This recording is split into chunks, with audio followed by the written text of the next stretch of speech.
बिस्मिल्लाहिर्रहमानिर्रहीम।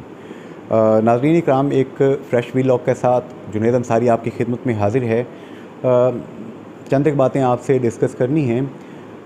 मुझे साबिक़ chief justice Azad Jammu Kashmir supreme court justice Azam Khan साहब ने कॉल किया और उन्होंने कॉल करके बताया कि वो मेरे वीलॉग्स देख रहे हैं, बहुत शौक़ के साथ, बड़ी हौसला अफजाई भी की उन्होंने।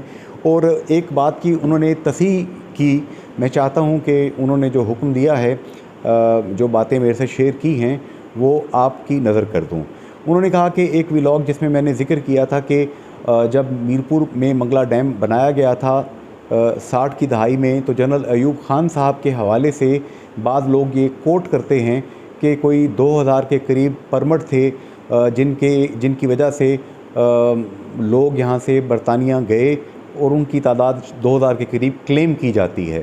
जबकि मैंने उस व्लॉग में ये बात भी कही थी कि लोग ये बात भी कहते हैं कि अगर ये परमिट वाकई थे तो वो जनरल अयूब ख़ान साहब और उनके उस वक्त के वज़ीर ख़ारजा भुट्टो साहब, ज़ुल्फ़िकार अली भुट्टो साहब जो हैं, उन्होंने अपने पसंद के लाइकिंग के लोगों को शायद दिए थे। ये भी बाज़ लोगों का दावा है।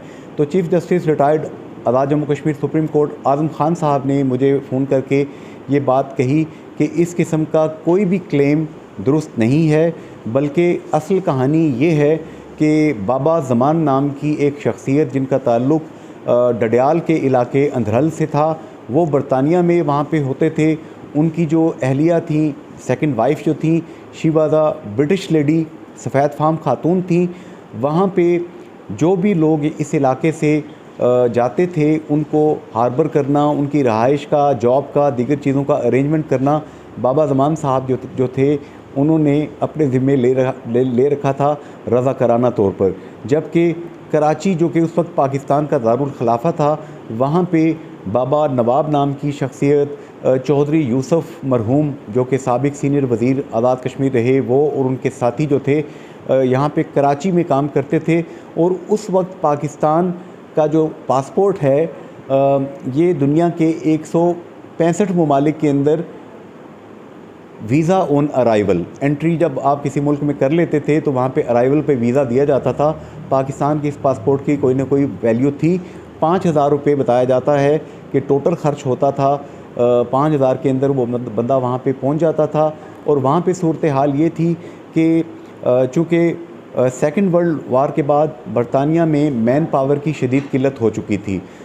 मर्द जो थे, ज़्यादातर सोल्जर्स, वो जंग में काम आ चुके थे, वहाँ पर किल्लत थी। तो हमारे मीरपुर के इन लोगों ने प्री पार्टीशन 47 से पहले भी मर्चेंट नेवी के ज़रिए वहाँ पर जाकर हार्बर किया, वहाँ पर जाकर काम किया और बरतानिया के लोगों को, वहाँ के जितने फैक्ट्री चलाने वाले लोग थे, दीगर लोग थे, उन्हें यहाँ के लोगों की जफाकशी, मेहनत, रास्तगोई पसंद आई। आज मैं डॉक्टर गुलबहार चौधरी, जो कि बरतानिया से ही, जिन्होंने आर्थोपेडिक सर्जरी के अंदर FRCS कर रखा है, उन्होंने ये बात मुझे बताई कि ये हालत होती थी कि एक कमरे के अंदर 15-15, 20-20, 25-25 लोग जो थे वो रहाइश वहाँ पे रखते थे। और जब एक बंदा 12 घंटे ड्यूटी करके आता था तो उसकी जगह जो दूसरा वहाँ पे सोया होता था, दूसरा काम पे निकल जाता था और पहला आके उस बिस्तर में आराम करता था। 2 शिलिंग के हिसाब से वहाँ पे हफ्ते के हिसाब से पे किया जाता था, जो कि खाना बनता था। एक बंदा खाना बनाता था, 2 बंदे वहाँ पे खाना पकाते थे। तो इस तरीके से ये लोग वहाँ पे बरतानिया में पहुँचे, जिनकी तादाद अब बताई जाती है BBC की नई रिपोर्ट के मुताबिक 17 लाख तक पहुँच चुकी है। ये पाकिस्तान का, आज़ाद जम्मू कश्मीर का बहुत बड़ा एसेट हैं। तो साबिक़ chief justice Azad Jammu Kashmir supreme court justice Azam Khan साहब ने इस दावे की सख्ती के साथ तरदीद की है कि जो भी ये बात कहता है कि मंगला डैम बनाने की वजह से मीरपुर के लोगों को, डडियाल के लोगों को, चकसवारी और इस्लामगढ़ के लोगों को बरतानिया भेजा गया, ऐसा उनका कहना है कि बिल्कुल नहीं है, ये 100% गलत है। तो मैं चाह रहा था कि जस्टिस आज़म ख़ान साहब ने जो बात कही है ये आपको बता दूं। अगली बात जो आपसे डिस्कस करनी है, हम देख रहे हैं कि आज़ाद कश्मीर में बिजली के बिल्स के ख़िलाफ़ जो कैंपेन चल रही थी, वो अभी कुछ ऐसा रुख इख्तियार कर रही है कि जिससे ख़तरा है कि इससे मारपीट इश्तियाल अंगेज़ी और कोई पुरतशद्दुद जो है मामलात पेश आ सकते हैं। यहाँ पे एक बात समझने के लिए बहुत ज़रूरी है कि एक तो कैंपेन वो है कि जो ताजर तंजीमें चला रही हैं, और दूसरी कैंपेन वो है कि जो हमारे वो लोग चला रहे हैं जो कश्मीर बनेगा ख़ुद मुख्तार का नारा लगाते हैं, जो स्टेट के वसाइल के हवाले से जिनका एक मौक़िफ़ है कि आज़ाद जम्मू कश्मीर एक स्टेट है, रियासत जम्मू कश्मीर के जितने भी वसाइल हैं इन पर हक़ यहाँ के लोगों का है, इनको आप किसी भी तरीके से यहाँ से चोरी नहीं कर सकते, लूट नहीं सकते। इस हवाले से उनका नुक्ता नज़र जो है वो मुख्तलिफ़ नौइयत का है।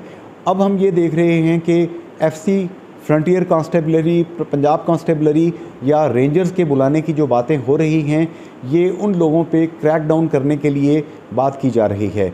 बाज़ हलकों ने ये भी बात की है कि इससे पहले जो एक डडियाल के एक बैंक, मैं दोबारा उस बैंक का नाम नहीं ले रहा, अगरचे लोगों ने बहुत कहा कि आप नाम लीजिए, डडियाल अंकर नाम के इलाके के एक बैंक की क्लाइंट की रिसीप्ट के क्लाइंट के चेकबुक के ऊपर जेहलम डिस्ट्रिक्ट में मेंशन किया गया। मुज़फ़्फ़राबाद के चंद बैंकों के अंदर कहा जाता है कि एबटाबाद का नाम मेंशन किया गया।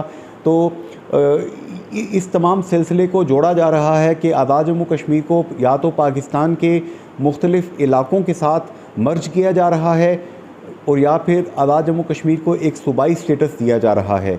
इन दोनों ख़बरों के हवाले से आज़ाद जम्मू कश्मीर के लोगों में शदीद कंसर्न है और लोग इस हवाले से किसी भी किस्म की सौदाबाजी करने को तैयार नहीं हैं। सियासी लीडरशिप छुप के पीछे बैठी हुई है।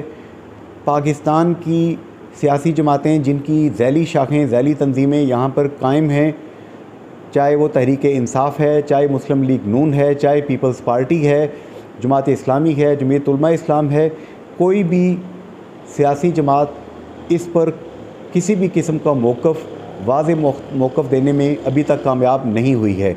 जबकि आज़ाद जम्मू कश्मीर की जो सियासी जमातें हैं, जिनमें Muslim conference, Jammu Kashmir peoples party, इनका रवैया भी अभी तक माज़रत खाना है। आप जो भी करेंगे, आज़ाद जम्मू कश्मीर के रहायशी, रियासत जम्मू कश्मीर के वो लोग जो कि पूरी दुनिया के मुख्तलिफ़ ममालिक में आबाद हैं, वो आपको लैशबैक देंगे, और अगर आपने कोई अनवाइज़ किस्म की मूव की तो प्रॉब्लम बनेगा। खुदारा ऐसा कोई काम मत कीजिएगा कि जिसका फ़ायदा कश्मीरियों और पाकिस्तानियों का अज़ली दुश्मन हिंदुस्तान उठाए। आज के वीलॉग से जुनैद अंसारी इजाज़त चाहता है। फ़ी अमान अल्लाह, हाफ़िज़, गुड बाय।